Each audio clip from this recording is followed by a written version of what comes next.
Suhu adalah ukuran kuantitatif terhadap temperatur. Oleh karena itu, suhu bisa dikatakan panas atau dingin sesuai dengan besarnya hasil pengukuran suhu. Sedangkan kalor adalah tenaga panas yang dapat diteruskan atau diterima oleh satu benda ke benda lain. Panas dapat berpindah melalui 3 cara. Yang pertama, konduksi. Yang kedua, konveksi. Yang ketiga, radiasi. Untuk lebih paham, Ananda semua, mari kita sama-sama menyimak dan memperhatikan video berikut. Konduksi merupakan perpindahan panas tanpa disertai perpindahan zat perantara. Jadi, pada perpindahan panas secara konduksi, hanya energi panas saja yang berpindah, tanpa disertai perpindahan partikel zat perantara. Perpindahan panas secara konduksi terjadi pada zat padat.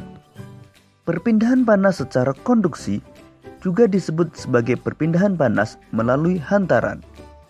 Contoh peristiwa konduksi adalah ketika kita memanaskan batang logam. Walaupun hanya salah satu ujung dari besi yang dipanaskan, tetapi panasnya akan menyebar ke seluruh bagian besi sampai ke ujung yang tidak ikut dipanaskan. Hal tersebut menunjukkan panas berpindah dengan perantara besi. Contoh lain, peristiwa konduksi dalam kehidupan sehari-hari antara lain setrika listrik. Setrika listrik akan memindahkan panas dari sumber panas yang berasal dari energi listrik ke pakaian. Panas berpindah melalui bagian logam yang merupakan konduktor. Mengaduk kopi panas dengan sendok logam, maka panas akan berpindah dari air ke seluruh bagian sendok. Memanaskan mentega. Panas dari api akan berpindah ke mentega melalui wajan yang terbuat dari logam.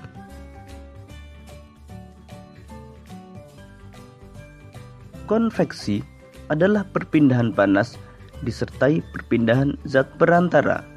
Pada perpindahan panas secara konveksi, tidak hanya energi panas yang berpindah, namun disertai dengan perpindahan partikel zat perantara.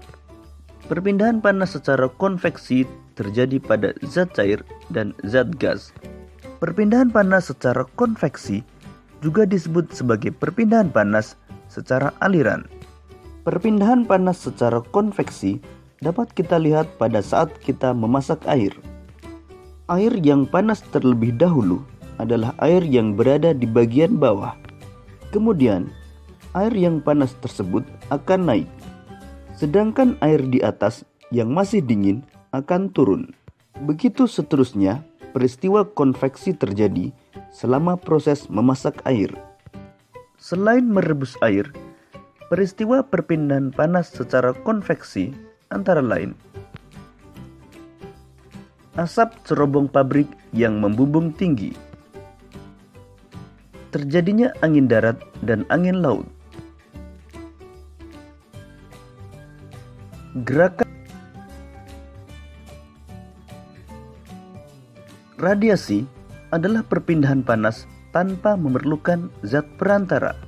Contoh perpindahan panas secara radiasi adalah panas matahari yang bisa sampai ke bumi meskipun antara matahari dan bumi terdapat ruang hampa yang tidak dapat menghantarkan panas. Perpindahan panas secara radiasi juga disebut sebagai perpindahan panas secara pancaran.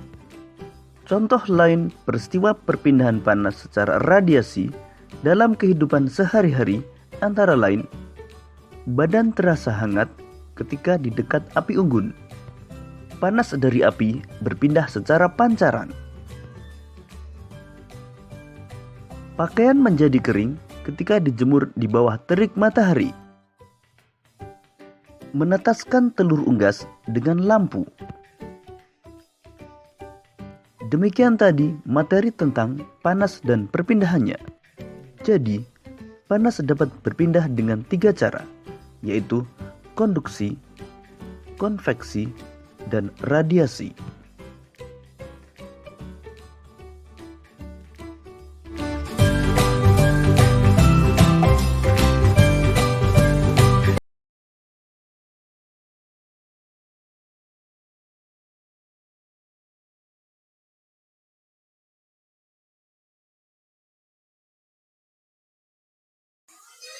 Terima kasih untuk pembelajaran hari ini. Semoga Ananda semua memahami apa yang kita pelajari hari ini.